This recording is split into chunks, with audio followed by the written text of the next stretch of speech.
Good evening and welcome to The Way Out Show.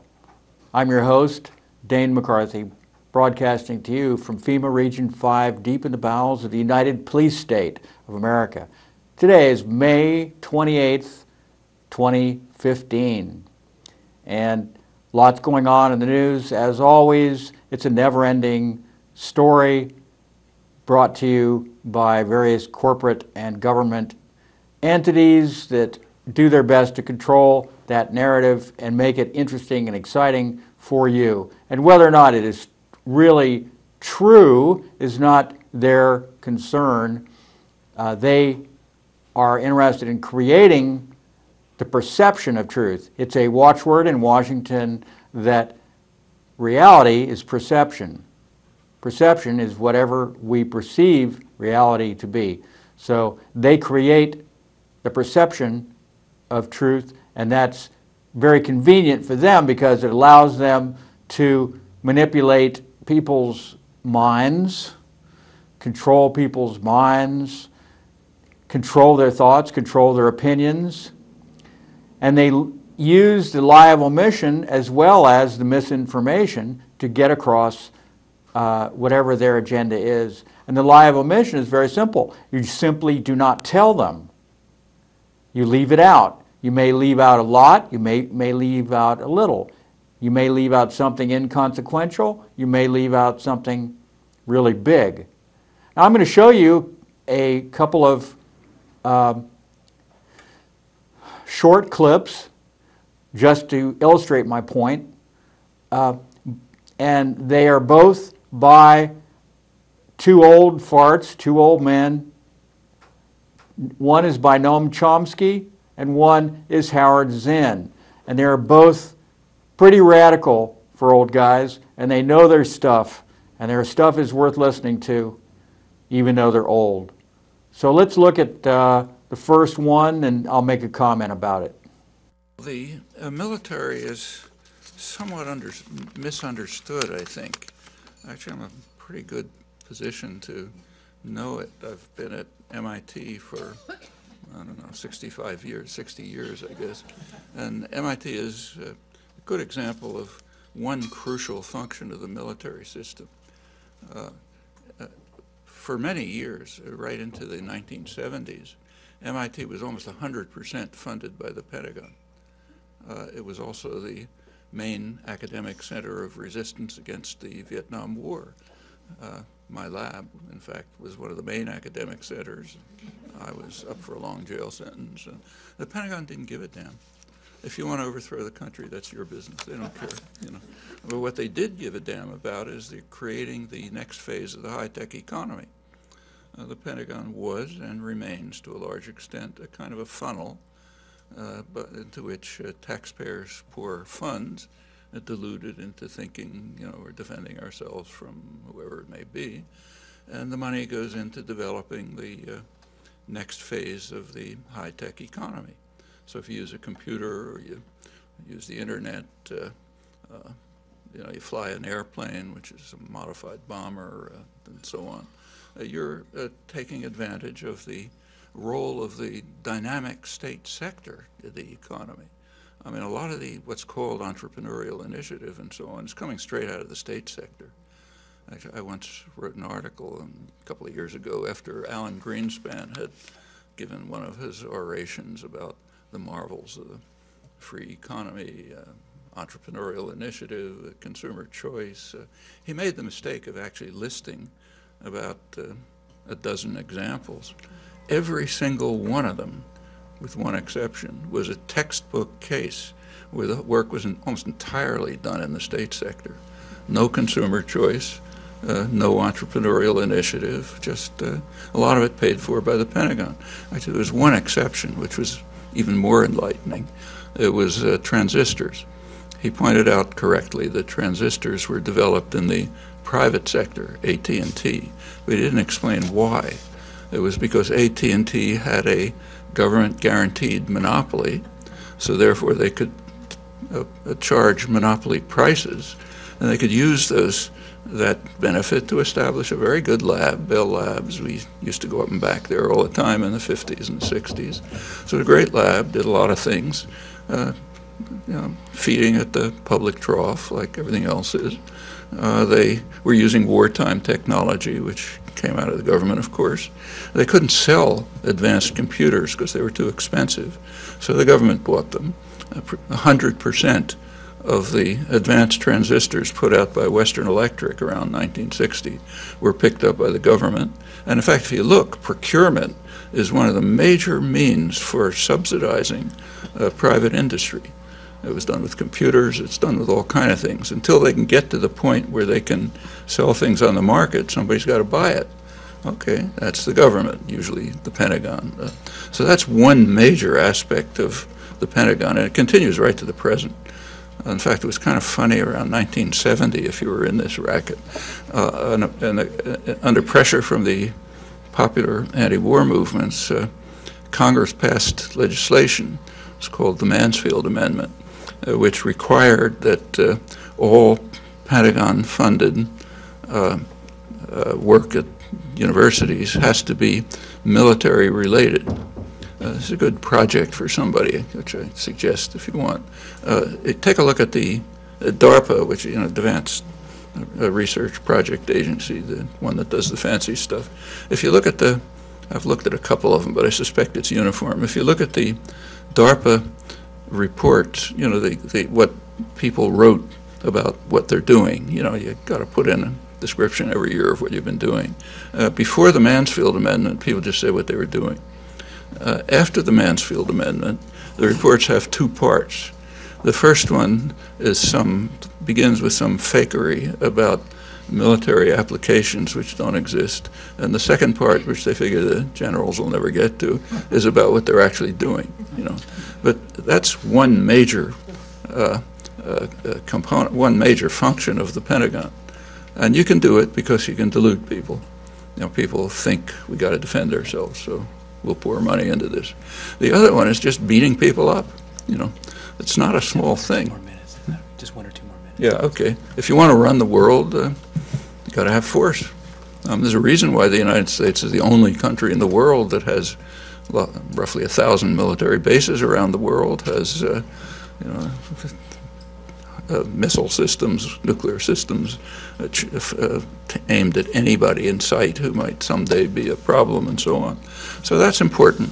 There is what Dean Baker called the nanny state for the rich, and one large part of it is making sure that the rich are protected. Okay, so that's the other function of the military system. Okay, so that's some interesting stuff from Noam Chomsky, who has made quite a reputation for himself over the last few decades. As he mentioned, he was an anti-war activist out of MIT in the 1960s. So he's pretty good. I have a few issues with him, which I will elaborate on. But I'd like to talk about the wealth aspect, the military protecting the wealthy. But first, let's look at Howard Zinn. He talks for about 5 minutes also. Do you think it's fair to say that much of the rest of the world considers us major terrorists? I think there's no question about it. I mean, recent polls in the past few years have shown that people in other parts of the world consider President Bush more dangerous than Osama bin Laden, more dangerous than Saddam Hussein. Now, why is that? I mean, to American ears, that's unimaginable. But what they see the United States having suffered a terrorist attack, 9/11, terrible terrorist attack. They see the United States responding by its own terrorism, not by focusing on who did this attack, let's find them, not treating it like a police operation or an international police operation, but simply going ahead and bombing Afghanistan, killing 3,000 or more civilians in Afghanistan without any particular effect on Al-Qaeda, Osama bin Laden, terrorism. And then you see us going into Iraq And now, and I've just recently seen figures by an organization that has worked very hard to compile figures on the civilian dead in Iraq as a result of this very short war, and they come up with figures like 10, 15, 20,000 civilians. Americans don't even know this because all we're focused on is the fact that every day we lose another 2, 1, 3 soldiers, you know, several hundred by now. But when the rest of the world knows this better than we do, they get better news than we do. They don't listen to Fox television. They don't listen to CNN. They have much better news sources. They know what the United States has done. And also, I think this is also true, they have a memory of Vietnam, which is being lost in the United States. To me, it's interesting that in our culture and on television and in the movies, they're bringing back World War II in a very heavy way. Saving Private Ryan, you know, and the stories of D-Day and the 101st Airborne, bringing back World War II. Why? Because World War II immediately conjures up the image of a just war and the enemy as Hitler. They don't bring up Vietnam. But among Europeans, and I think other people in the world who opposed the American war in Vietnam to a far greater extent and earlier than the Americans did, they still remember that the United States was responsible for killing several million people in Vietnam. They can't forget that. So they see the history of the United States in Vietnam, Central America, supporting death squads in Central America, the results being hundreds of thousands of lives being lost in Guatemala, El Salvador. They know this in a way that Americans don't. You know, there were 3 million people dead in Vietnam. And I suppose had we not intervened, the figure would have been a few 100,000, perhaps as many as 1 million. But 3 million, not a chance, not a chance. And people don't remember what the havoc that our sanctions wrought in the last 10 years on Iraq. Putting aside the question whether Saddam Hussein is a good man or a bad man, nobody's going to say Saddam Hussein is anything but horrendously evil. But it was children who basically bore the brunt, as I understand it, who basically bore the brunt of our sanctions there. Yeah. Here's another instance of how the media have kept the American people really ignorant of what has been going on. Because what you talked about, the sanctions that were going on for 10 years, and by the way, under both Democratic and Republican administrations, you know, before people get too idealistic and romantic about the Democrats, these sanctions, according to the UN, killed perhaps 1 million people and several 100,000 children. The American College of History and Legal Studies. Okay, so that was Howard Zinn, and he is a very well-known gadfly, tries to tell the truth about American history and lots of other issues, world issues that really people should know. Much of the problems of the world result from people really not getting the full picture of what's going on. Because that, if you don't have all the information, how can you make an informed decision? And your opinions will definitely be influenced. Your focus will change. I wanted to point out that Howard Zinn, this was made during the Bush administration, so that's been a number of years ago. It may be 8 or 10 years old. And this was during the height of the Iraq War, the second Iraq War. And he talked about those numbers, 40,000 casualties. Well, those numbers went way, way up among the Iraqis to as high as over 1 million, 1.2 million, something like that, Iraqis dead. Millions more displaced permanently out of the country, refugees. Total chaos in that country as a result of American aggression. Nation building, as George W. Bush called it, although he had, when he was running for president, said he would not be a nation builder. But the Bushes and many other American politicians of modern times are known for saying the exact opposite of what they actually mean. So you can almost gauge what they're going to do but by what they say they're not going to do. But Zinn and Chomsky are important figures in the American left and the worldwide seeking for truth, that whole movement.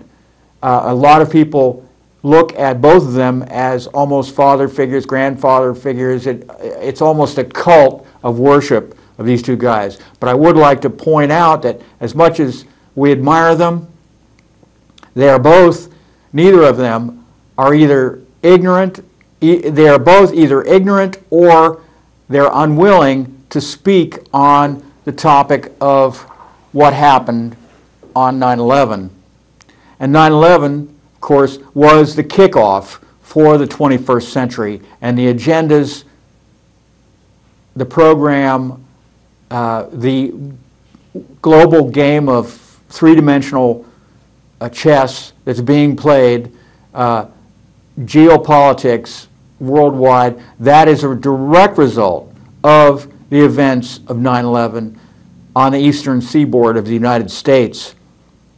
Neither of these men are willing to address the realities, the facts of 9/11, and that is that essentially 19 hijackers did not hijack 4 planes. Now, we know that because several of those hijackers are still alive. At least 6 are still alive.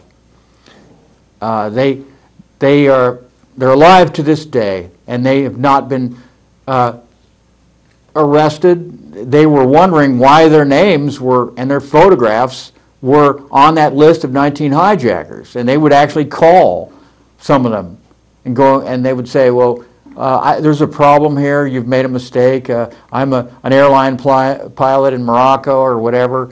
Yes, I lost my identity 5 years, it was stolen 5 years ago or something when I was in the United States studying, blah, blah, blah. But the government, the FBI knows this.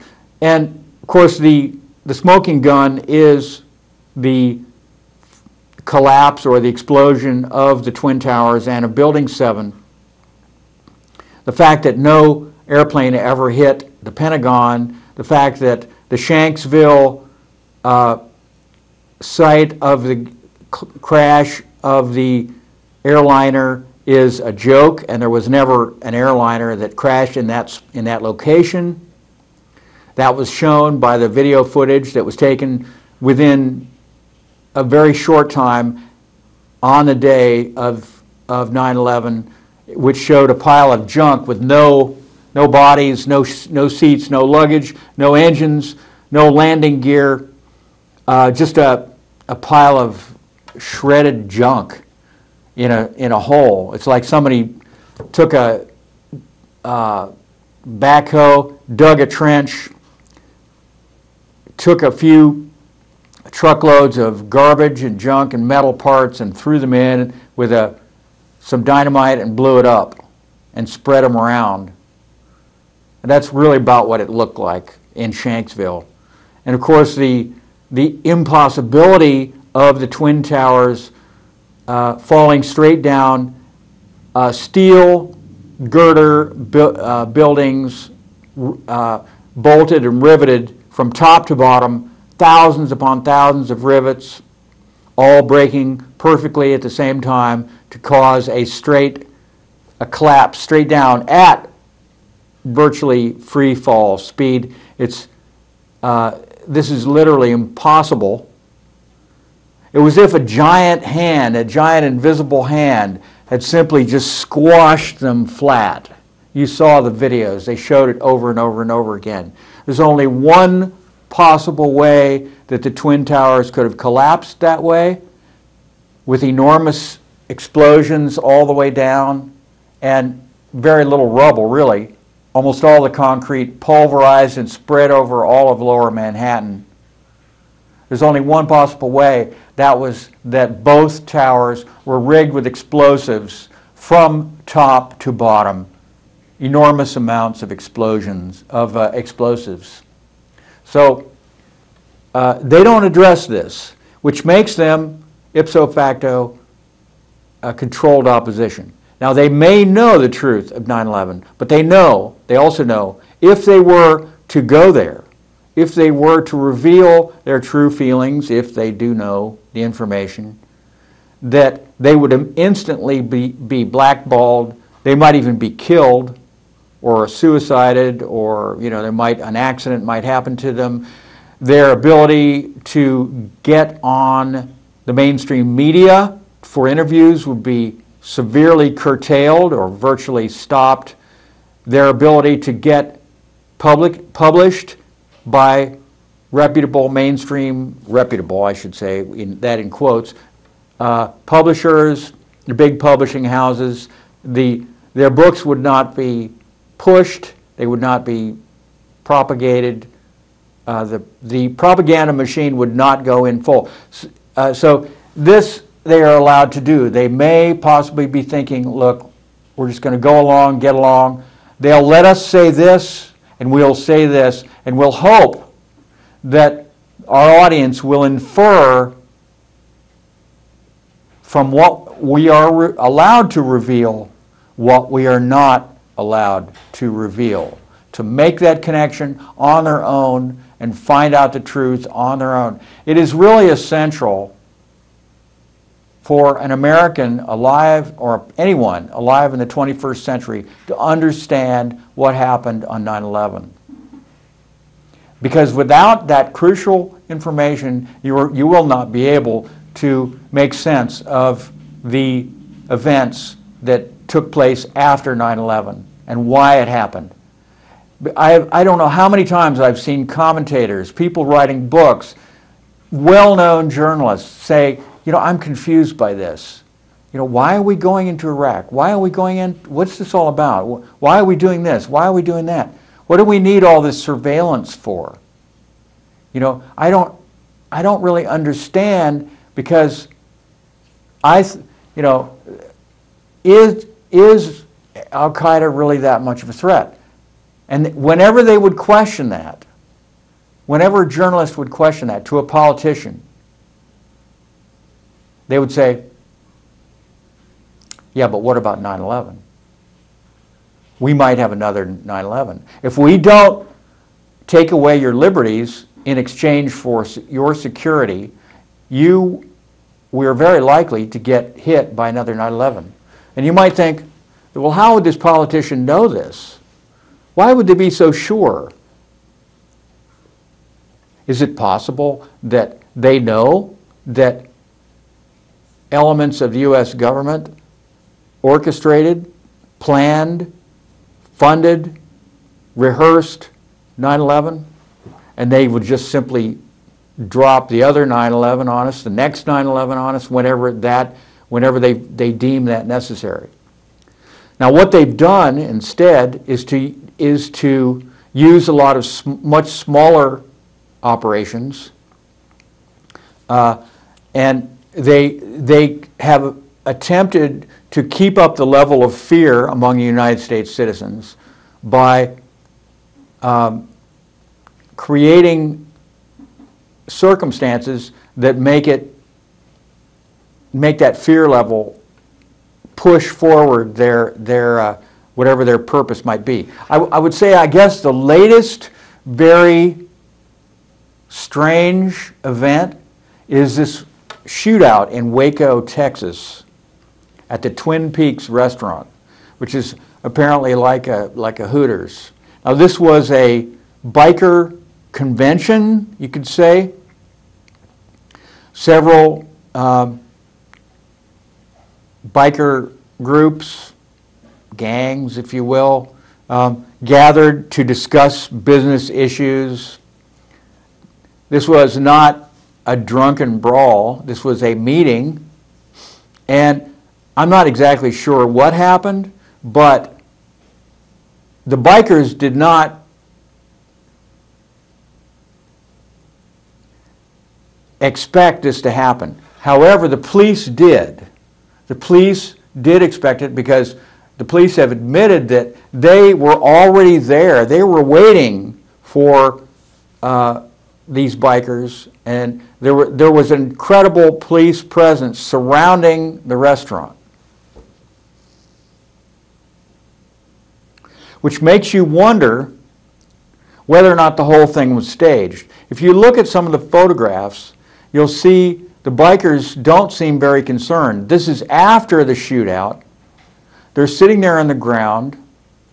Some of them are actually smiling. There are photographs of these bikers kind of very casual, just sitting there. They might be, on their iPhones or something.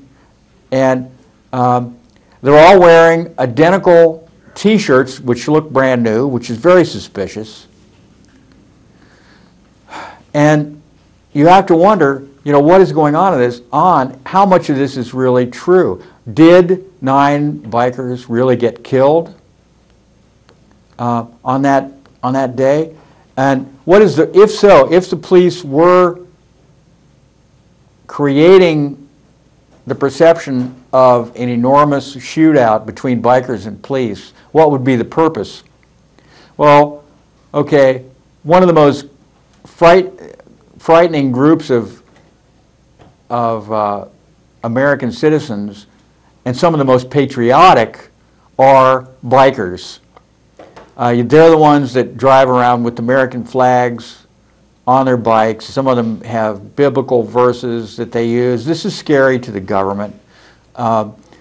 And yes, some of them are engaged in crime, my understanding is.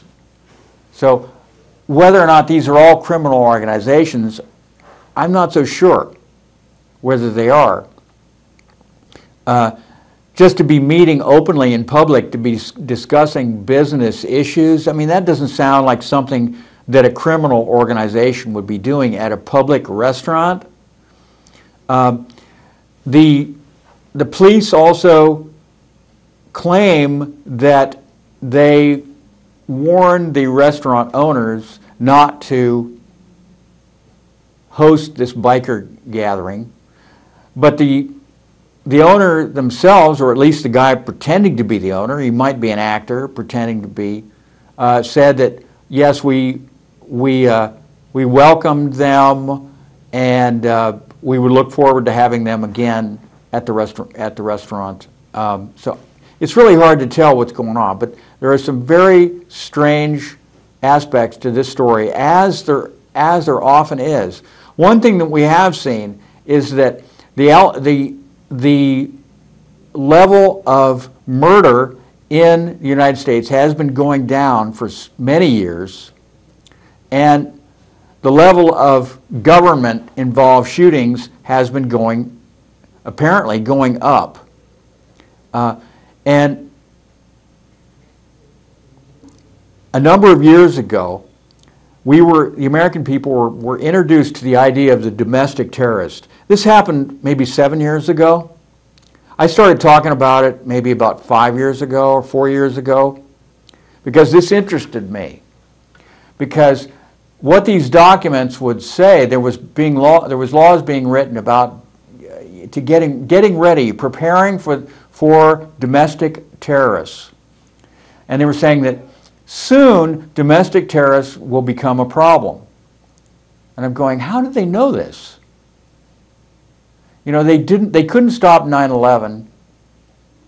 They can't stop any of these other horrific events, terrorist events, but yet they know that down the road there's going to be a problem with domestic terrorists. That Al-Qaeda will no longer be Muslim, but they'll be white.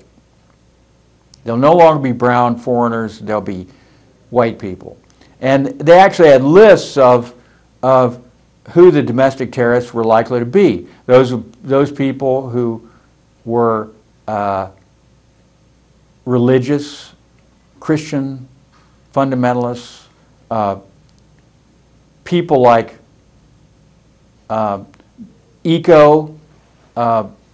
environmental type people, environmentalists. Bikers was another one, anti-war people. This is a long list of the domestic terrorists. And so now we're seeing, them being ticked off, demonized. This is perhaps a way to demonize bikers, just the way back in the 90s the militia was demonized by Oklahoma City, which is a fault. It unfortunately had to be. The Oklahoma City bombing had to be a false flag. I'm convinced of it.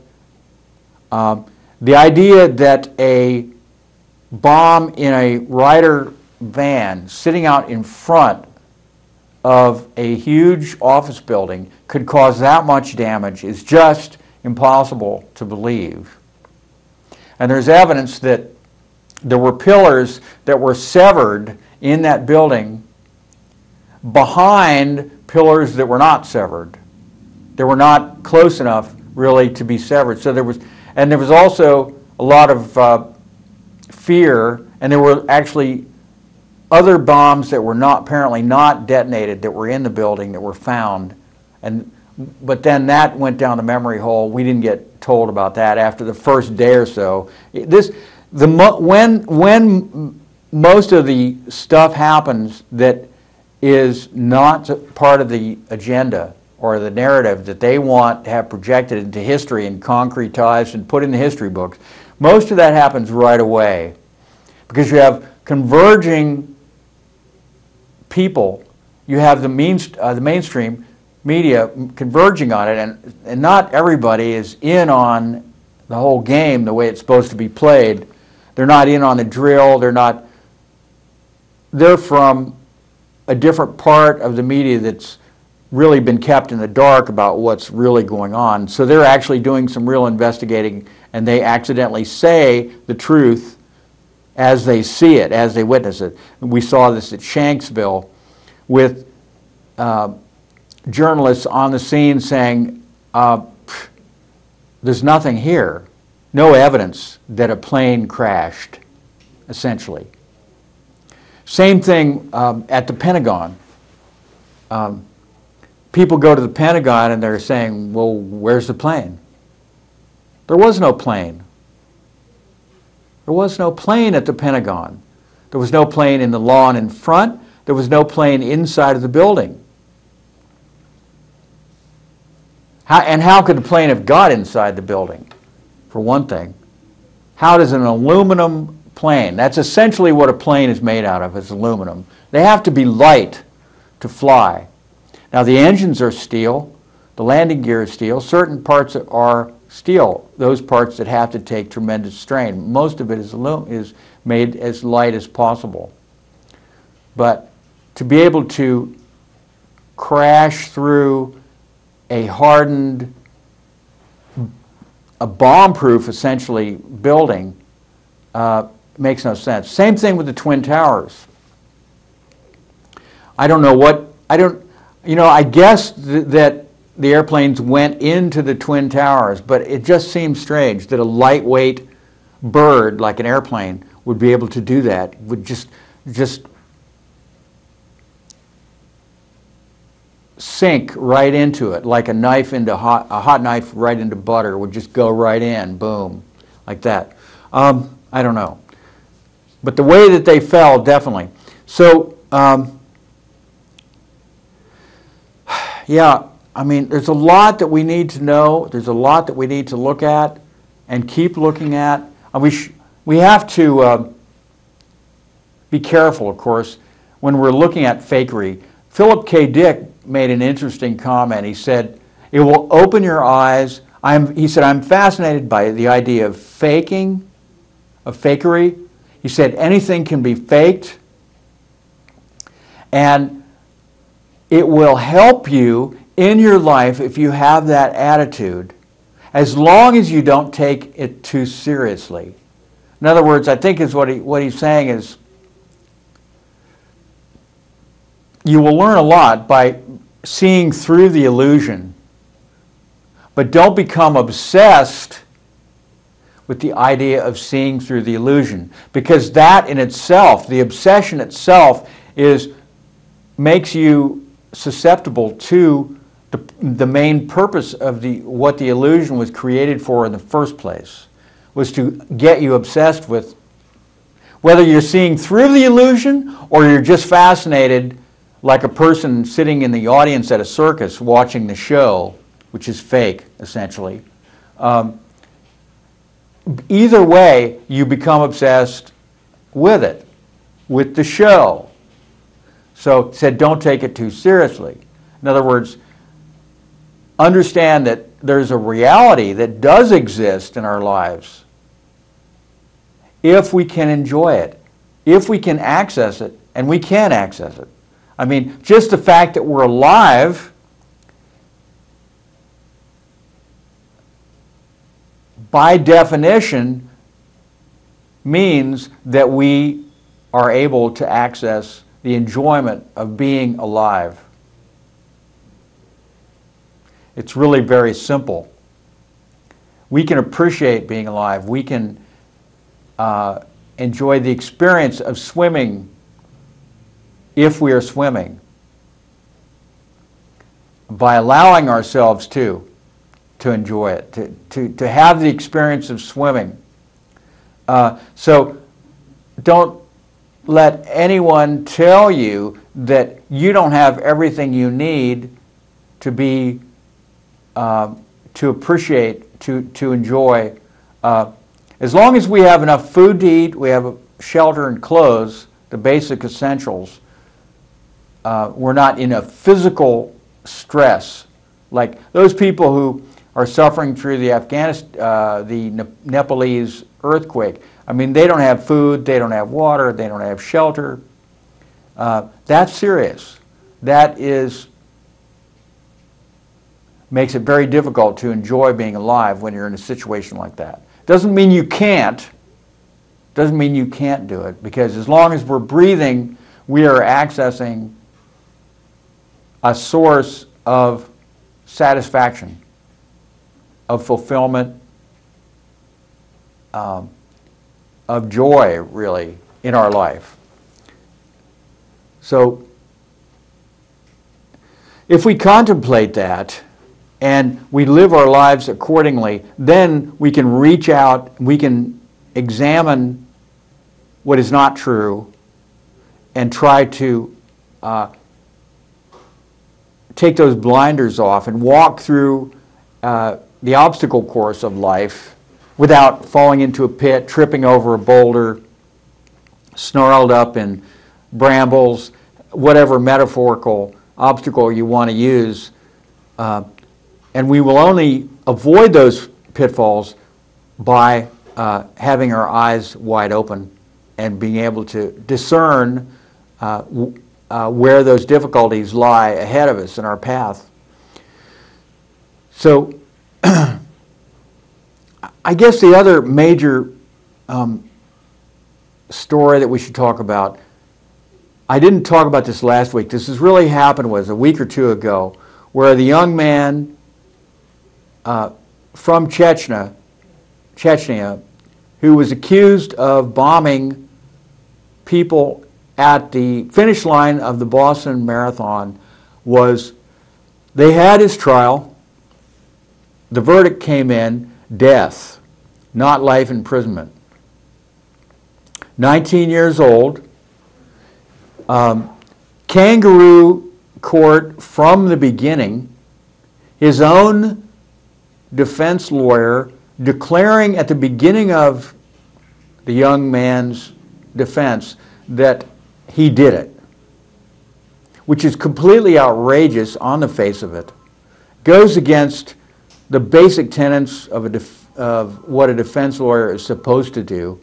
And basically all they did during the trial was try to convince the judge and the jury that the young man was under the influence of his older brother and therefore was not completely responsible for his actions of setting the bomb and killing the people.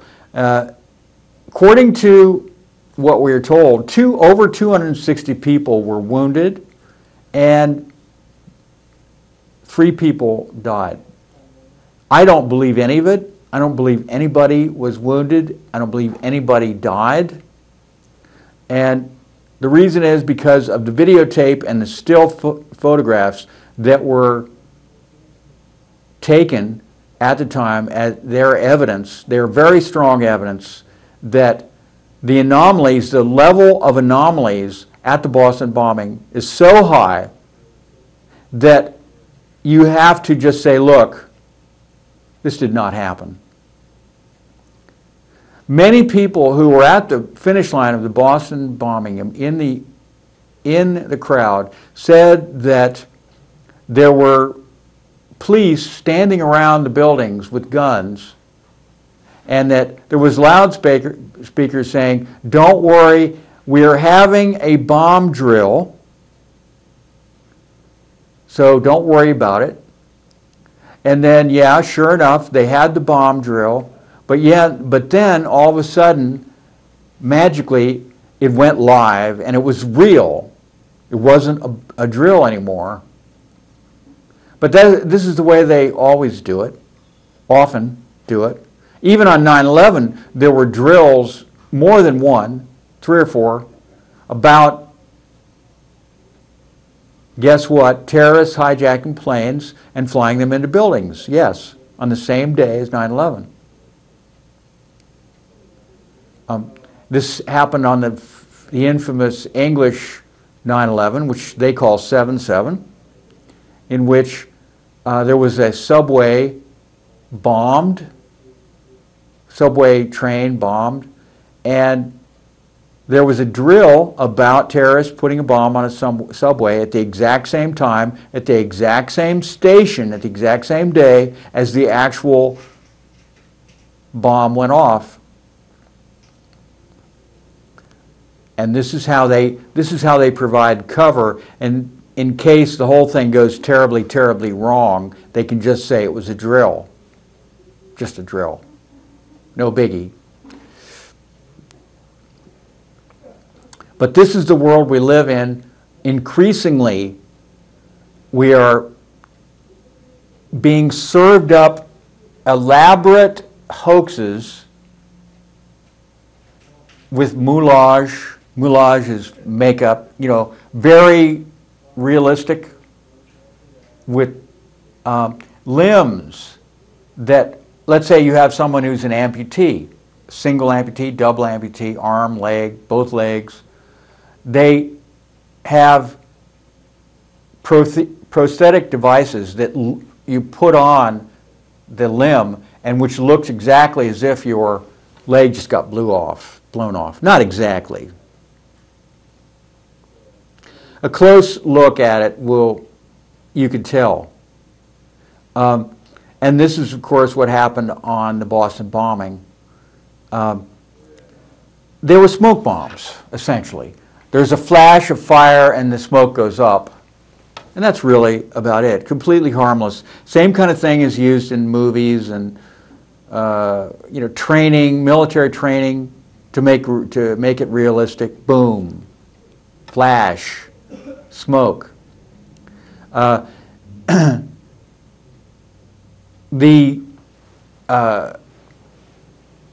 2 young men were probably involved in a drill, and they were the backup patsies, essentially.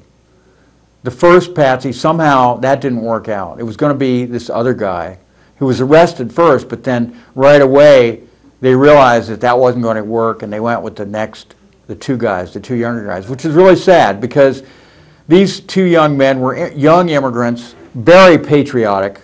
The older one, the older brother, his big dream was to box on the U.S. Olympic team and represent his country at the Olympics. And they said, oh, well, that didn't work out, so he got really frustrated and decided he was going to kill a bunch of people. I don't think so. I don't think so. There's video footage of his older brother stripped completely naked on the streets of Boston. The cops told him to strip down, even his underwear, and marched into a police car. And his aunt recognized, you can clearly see it's him. He's a really buff guy, got a really nice physique. The face is the same, the body type, there's other photographs of him, lots of other photographs of him. He was a boxer. He would train really hard. He wanted to be an Olympic boxer. And so then we're told that he was killed by his brother running him over with a car that night later. That's how he died. And there's pictures of him dead, lying on the slab in the morgue with these huge gash in his chest. Whereas one of the local people testified that she saw the police run him over. They shot him and then ran him over. So there's something strange going on here. We don't even know for sure if the young man who is supposedly sitting there in the trial is really that young man or someone else, because there are no photographs. There are only drawings coming out of the man. We don't get to see. That young man, that 19-year-old young man, may already be dead, and I'm not even going to attempt to say his name. He's basically just out of high school. It's very sad. But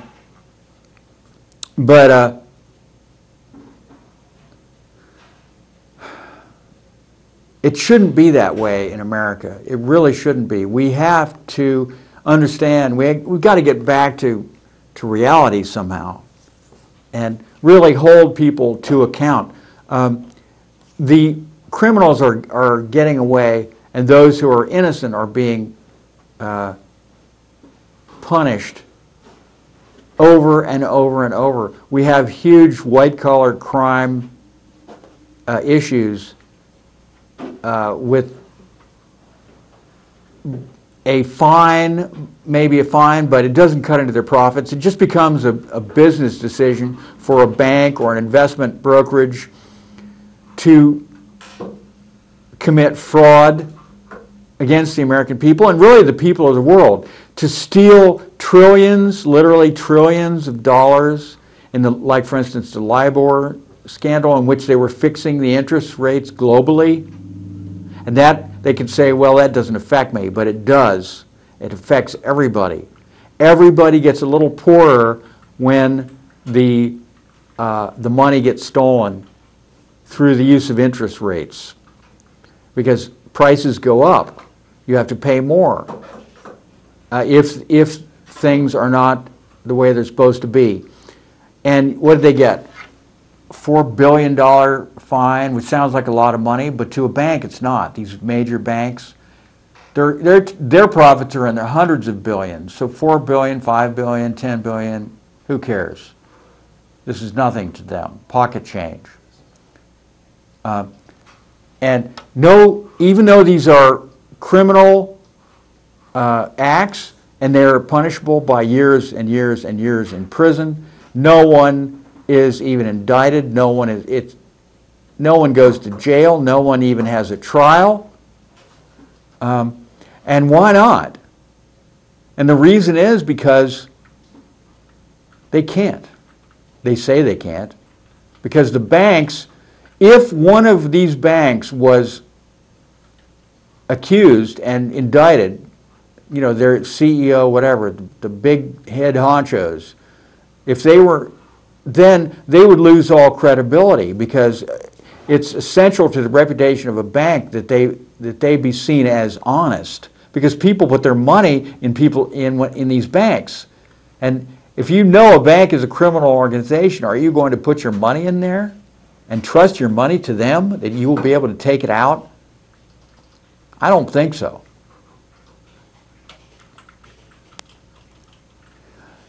So that's their actual excuse. Well, we can't indict them because they're too big to jail. And this is, it's almost unbelievable. It's almost hard to fathom that this could be the way the world would work.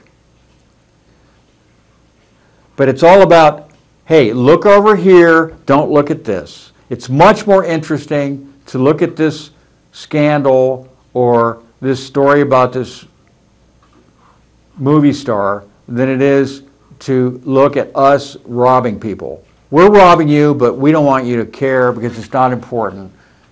And the main thing that you should think about is sports, movies, entertainment, food, the weather. We're using the weather a lot these days. Be afraid. Be very afraid. It's the end of the world, folks. Didn't you know that? Didn't you know that civilization as we know it is doomed because of global warming? Oh, sorry, we're not supposed to say global warming. Climate change. People are changing the climate. And within 5 years, the sea level will rise 20 feet. And all of Florida and much of California and New York City will be underwater. What do you think about that? And a lot of Texas. Unless you give us all your money right now. And then we might be able to fix it, but maybe not. We need to raise taxes on you. We need to have carbon taxes. And every carbon unit that you use, we get to tax you on. So, and why is that? Because maybe then you'll stop using carbon.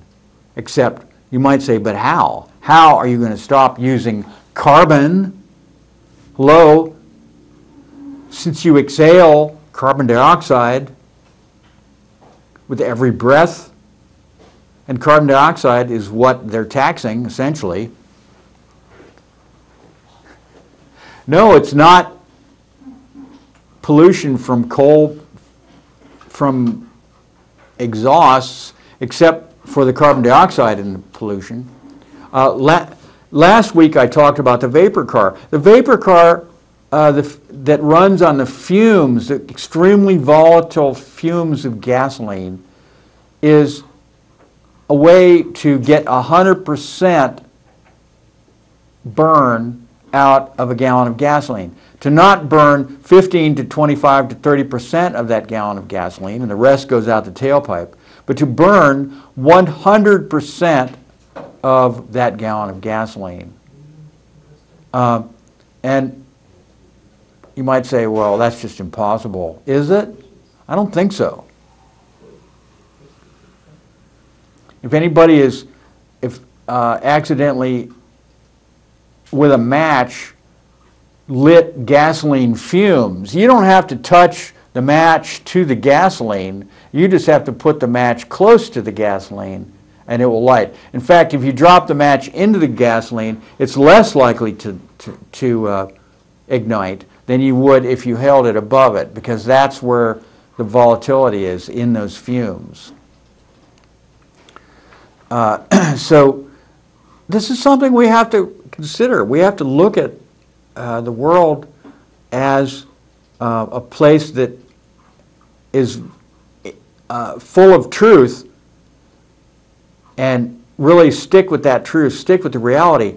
The world is ruled by the laws of physics, and you can't just change the basic rules of the planet and the universe just because it suits you politically. So this is where we're going, and we're just going to have to live with it and try to enjoy it as much as we can. There's a lot we can do. We're not helpless. We can make our decisions based on a plethora of different information sources. Now with the blessings of the internet, they haven't been able to shut it down yet. They haven't been able to slow it down yet. They want to. They want to make it expensive for you to find that information, make it inconvenient for you to find that information, make that information unpopular, obscure, taboo, and just basically use any means that they can to keep it out of your reach, but it's not out of your reach. So we have to take advantage of it. It's out there. We've got to stop playing around, get serious, look at the at all aspects. There's a lot of people, a lot of wonderful journalists in the alternative journalism world who are doing some really good work and hard research, in-depth research. So just keep it up, keep looking for answers that make sense, and we will get through this. So that's all for today, and have a great weekend and sleep well.